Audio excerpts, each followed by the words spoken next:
Welcome to Hannity, and we are broadcasting live. We are at the Commander-in-Chief Ball. We are right here in the heart of our nation's capital.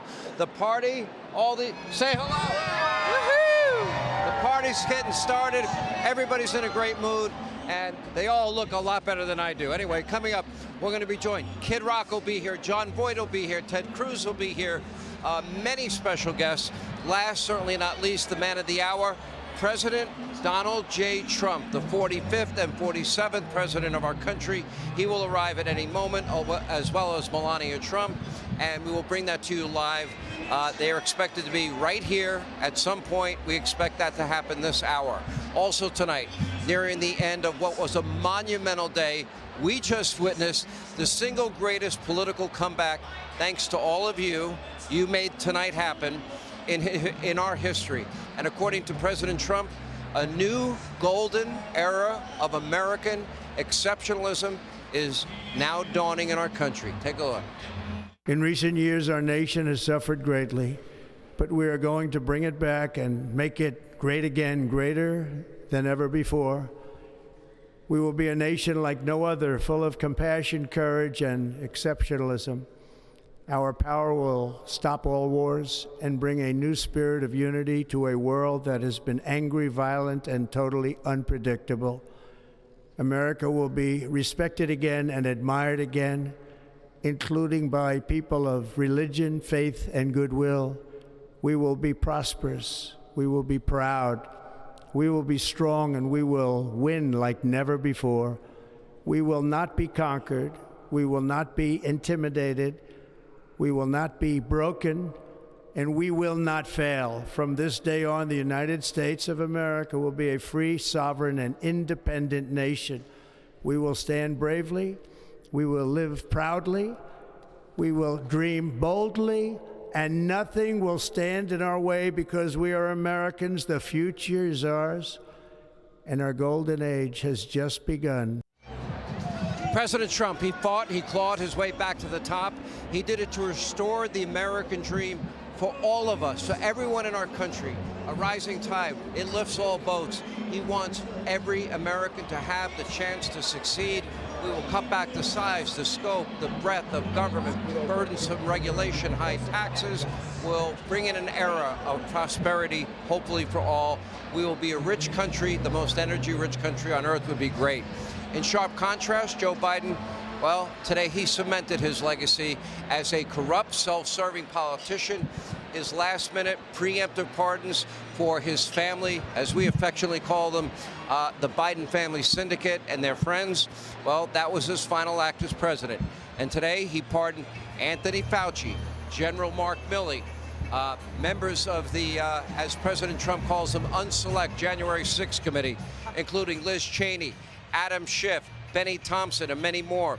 And only minutes before President Trump took the oath of office, he also issued a pardon for several members of his own family, including his brother Jim, his sister Valerie, among others. And for the record, let's take a little trip down memory lane. About 4 years ago, let's hear what Adam Schiff, who got a preemptive pardon today, and what Chuck Schumer previously said about preemptive pardons. I doubt you'll see this on any other network. Take a look. Have you ever heard of somebody getting a preemptive pardon who was innocent of all crime? Who's just an innocent person? Have you ever heard of that? Just somebody getting a blanket pardon and they're an innocent person? But no, here it's an effort not only to prospectively pardon people for things they have not yet been charged with and may never be charged with, but also it's the president's own family. The president's reportedly asking his staff whether he can issue preemptive pardons for himself, his family members, Rudy Giuliani. There's a simple answer: no. No, Mr. President, that would be a gross abuse of the presidential pardon authority. A gross abuse of the presidential pardon. So what's worse? 4 years ago, in an interview with fake news CNN's fake Jake Tapper, Biden himself expressing concern over the idea of preemptive pardons. You honestly can't make it up, but it's worth taking a trip down memory lane. Take a look. Does this concern you? All these preemptive pardons?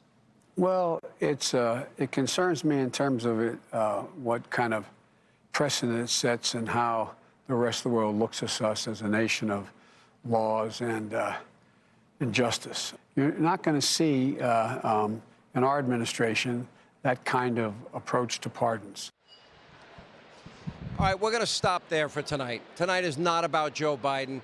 He is a mere blip in history that few will frankly want to remember. Make no mistake, the next 4 years will be very different.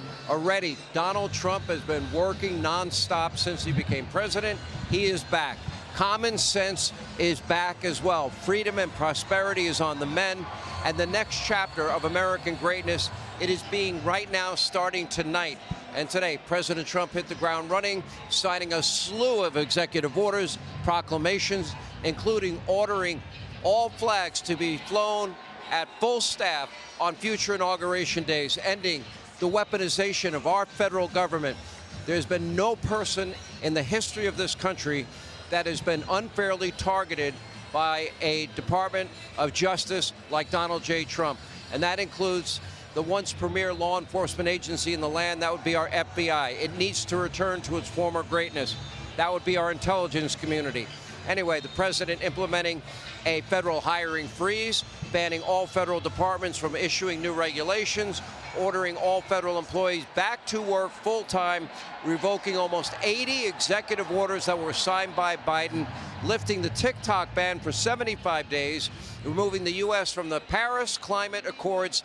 Those are the accords that say that China and India are developing countries, so we pay all the money. Great move by the president today. Also, removing the U.S. from the World Health Organization.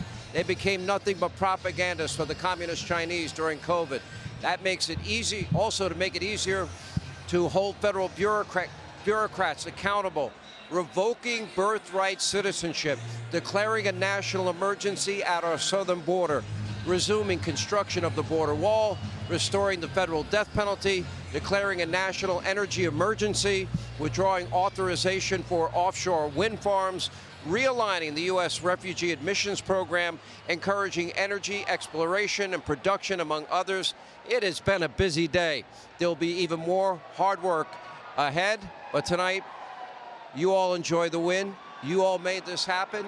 You earned this day because of your hard work, your voting, your perseverance, your willingness to have an open mind and not listen to a corrupt legacy media that has been attacking this man since the day he and Melania came down that escalator at Trump Tower back in 2015.